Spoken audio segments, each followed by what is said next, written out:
Cannes va dérouler son tapis rouge. Le Festival de Cannes, 77e édition, débute dans 24 heures maintenant, avec une cérémonie d'ouverture très riche. Palme d'honneur à Meryl Streep, la projection de la nouvelle comédie de Quentin Dupieux. Bonsoir Marie Jiquel. Bonsoir Pierre. Vous êtes en direct de Cannes pour Europe 1, 2 semaines donc pour célébrer le cinéma. Et oui, ce 77e festival, Pierre, s'apprête à accueillir la pluie. Alors c'est un peu la tradition ici, mais surtout une pluie de célébrités, de Kevin Costner à Richard Gere, en passant par Léa Seydoux et George Lucas, monsieur Star Wars. Sur le tapis rouge aussi, une autre star, la flamme olympique. Thierry Frémaux, le délégué général du festival, a confirmé aujourd'hui sa venue mardi 21 mai.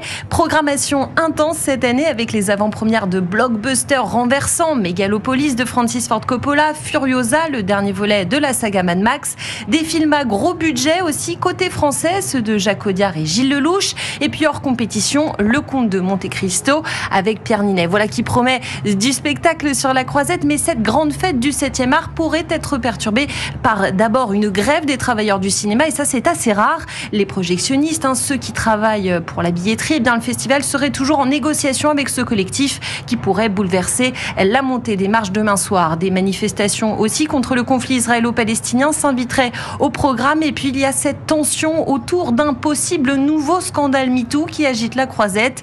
Thierry Frémaux, que nous avons rencontré tout à l'heure, botte en touche. Ce qui va envenimer l'atmosphère, c'est le fait qu'on en parle. Parce qu'avant, on ne parlait que de cinéma. Quand le festival commençait, on avait qu'une seule angoisse, c'était les films. Quel sera le palmarès ? On ne parle plus du tout de ça. Il n'y a pas de polémique qui vienne du festival. On a précisément pris soin de faire en sorte que l'intérêt majeur de ce pourquoi nous sommes tous ici reste le cinéma.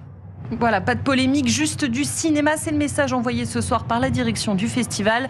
Dans un contexte ici assez tendu, il faudra mettre une double dose de paillettes demain soir pour l'ouverture. Merci Marie Jiquel en direct de la Croisette. Climat tendu, vous le dites, puisque pendant ce temps, 2 journalistes de Elle enquêtent sur des viols et des agressions sexuelles et harcèlements qui viseraient le producteur mondialement connu Alain Sard. Pour l'instant, elles auraient recueilli 9 témoignages.